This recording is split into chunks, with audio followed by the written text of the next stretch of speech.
Ал ата-аналар жиналысына дайындық. Жаман көңіл күйді қалдырдыңыз ба?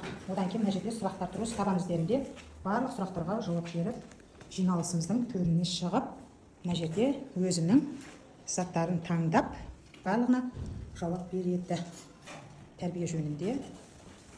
Одан кейін мұғалімге Instagram әдісі арқылы жауап кері байланыс жазып кетеді. Дайындамыз. Керемет. Geldim telefon dırıs rejimde 100% сенімдімін. Керемет. Міне қандай ата-анасыз? Сіз көркем мінезді ата-ана. Бірінші ата-анасымын. Сіз балаңызды қандай деп ойлайсыз? Мен Мұхтар Алиннің анасымын. Қызымның жауапкершілігі мол, ақылды, тіл алғыш, алғыр деп ойлаймын. Тамаша. Сіз келесіз? Мен егіздердің ағасымын. Ол еке өте көңілді деп ойлаймын. Тамаша, керемет. Мен мамасы кесіп айтып Мен Сапали әдеттің анасымын. Ұлым ақылды, білімді, жан-жақты. Тамаша. Қазір соңғы қосақ қорқын шап береді. Заринаның атасы. Немереңіз қандай деп ойлайсыз? Жақсы деп ойлаймын, айтылса. Әрине жақсы қала берсін, жақсы болсын. Тамаша. Тоғжанның анасы бізге жақында келген, енді ол кісі. Мен Мәдина Тоғжан мамасымын. Менің қызым өте ақылды, тіл алғыш, айтқан нәрсені тез ұғады. Өзіңіз көресіз. Инабатты, кей бала. Тамаша. Өзіңіз папасын кетеді. Тамаша, керемет. Шопан апай, медицинаны айтыңыз. Медицина еркек, ашық. Тамаша. Сіз кім ата-анасы боласыз? Дарья. Қандай деп ойлайсыз қызыңызға өзіңіз? Қандай бағалайсыз? Мен ең соңғы қорытынды жасап шығарамын. Сізбен біз көрген. Тамаша. Кім жауап бермейді? Нұрболдың қызы тәрбиесі мамасы. Тәрбиесі шынай қалады. Иә. Өз ойын толқын түрде қысылады. Абылайша айтқан ақылды. Тамаша. Сіз кімнің ата-анасыз? Сізге қой асылар. Асылар. Ақылды, зейінді, білімді деп ойлаймын. Керемет. Тамаша. Омар ақылды, білімді, сабырлы деп ойлаймын, тіл алғыш. Тамаша. Мен ең соңғы қорытынды білемін, иә? Сен Мен Нұрислам Нұрман әкесі болады, біздің Нұрман болған жоқ. Нұрислам ең бастысы көңілді деген халқын сөйлеу күшті, ақылды, білімді бар, көңілді сұрайды. Барлық Олай болса, біздің бүгінгі мақсатымыз, бізде қазір білесіздер кешегі жолда біз мына жерде әркім өзі тұсқа қалып шықсыншы. Өздеріңіз мыналай демеңіздер, өздеріңіз ұнаған тұстарыңыздар. Сіздерге сол туралы мінездеме береміз. Әркім өзіне қалаған, мынау жасыл аттан қойнапты демейміз.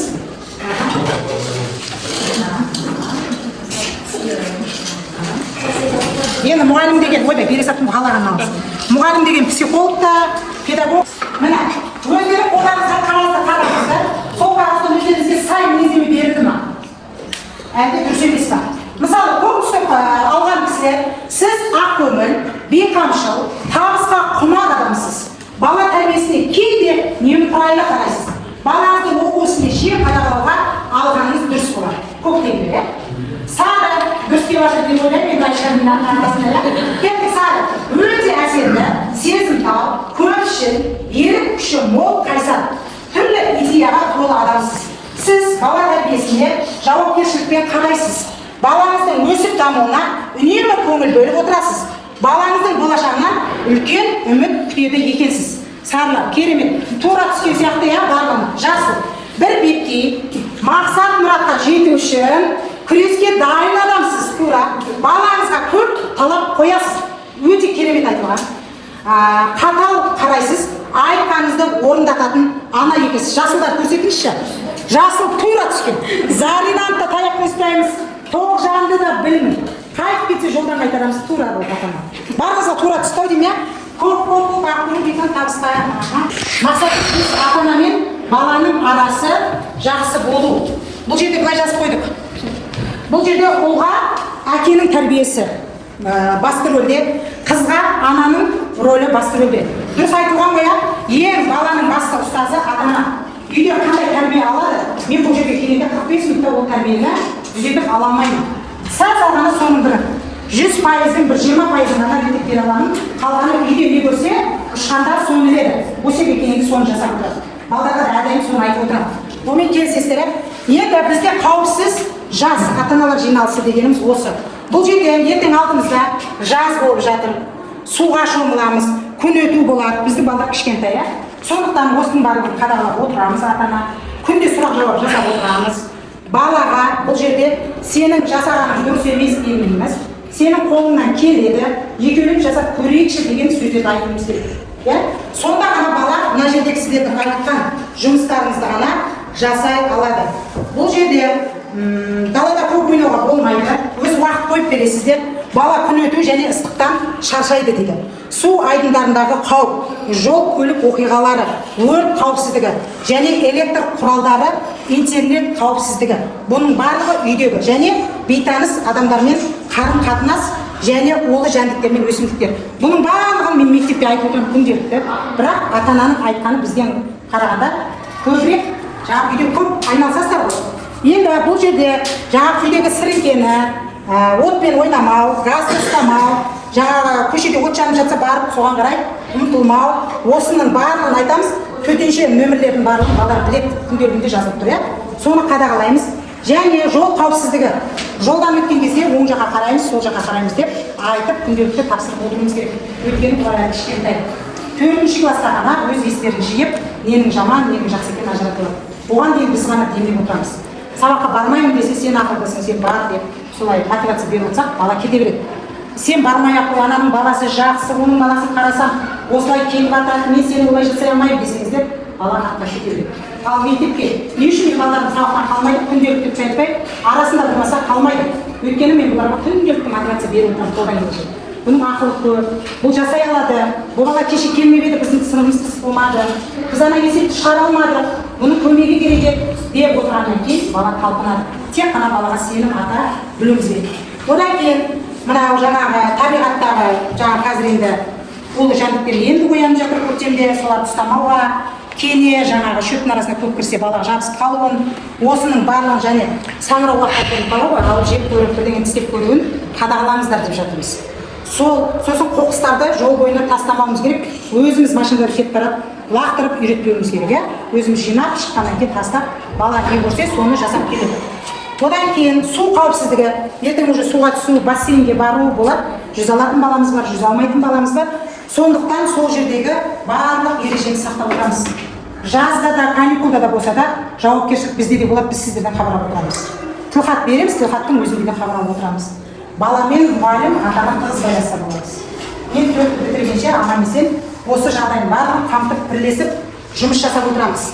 Енді балалардың қайда жүргенін бақылап отыру, күн тәртібін күнделікті қадағалап отыру, 12-де ұйықта, 10-да ұйықта демей, күнделікті жаңағы баланың уақыты сағат 10. 10-да жатқызсаңыздар балалар азанда таңертең кешікпей орнынан тұрып жатады. Кейін телефонға алаңсыз қарап қоймаймыз. Телефонның ішінде неше түрлі ойындар келіп жатыр.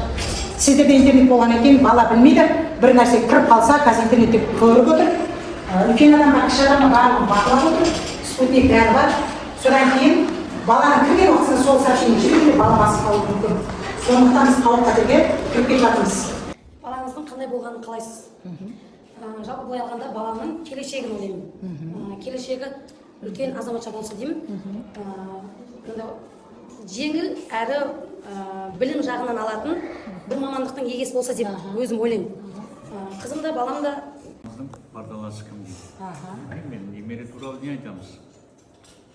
Немереміз әйтеуір оқу вроде бы жаман емес, жақсы вроде бы успеваемыз деп. Көңіліңіз тола ма балаңызға, немереңізге? Почти тола. Сәл бұзық. Ана деген сіздің ойыңызша қандай болу керек дейді. Ана деген әрқашан баласын қолдау керек. Биік белестерден көргенін қалайды. Алла оған бақ берсін, нық қадам берсін.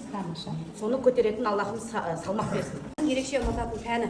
Жалпы негізгі пәндердің барлығын ұнатады. Әсіресе Ботапайдың барлық сабақ Ботапайдың сабағы болса екен деген тілейді.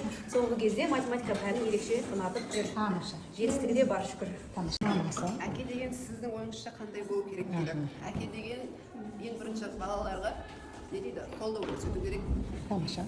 Өтірік емес, 4 қызының ешқайсысының әкесі ұрыспайды. Дұрыс, әке қызды еркелетеді ғой, иә. Керісінше солардың сөзін түсінбейді. Иә, дұрыс. Мен айтамын, не анасы, не әкесі екеуі біреуі қатал болмаса, бала өз еркімен кетіп қалады, тыңдамайтын болады. Қызға әке қатал боламайды. Қатал боламайды. Сол үшін көбінесе мен ұрысамын. Сіздің ең жақсы көретін ұстазы. Мектепте өзіңіз, қосымшада Зарина апайы. Керемет. жақсы қасиетін атаңыз жаңа басында айтып кеткендей, біріншіден өмірге құлшыныс өте мықты, екіншіден барлық нәрсені үйренгісі келеді. Мынау не мынаны еттен үйреніп алсам, келешекте қорғамаймын деген сияқты. Тамаша. Үшіншіден ақылды білімі де бар, өзіне сай. Тамаша. Біз бүгінгі жиналыста керемет көңіл күйде болдық. Ботапайға алғысымыз шексіз. Себебі біз екінші сыныпта керемет нәтиже көрдік. Қызымның білімі арта берсін, Ботапайдың тәрбиесі мен білімі беруі маған қатты ұнады. Керемет. Жиналысқа келу себебім қызымның білімін сабаққа қызығушылығын білу мақсатында келдім. Жиналыс қызықты өтті. Ботапай сіз позитивті, Ақкөңіл апай сіздің мотивация беретініңіз ұнайды маған. Сізге сәттілік тілеймін. Рахмет. Бала тарапынан сенім болу керек ата-анаға, ата-ана тарапынан қолдау мен түсінушілік болу керек. Керемет. Мен Оралбек Әлияның атасымын. Мен бірінші көріп тұрсыз ғой енді. Сізге үлкен рахмет. Өмірде әр нәрсеге себеп болады деп қой. Себепші сіз боласыз. Әке-шеше болады себепші, өзінің сана сезімі болады. В общем, сізге үлкен рахмет.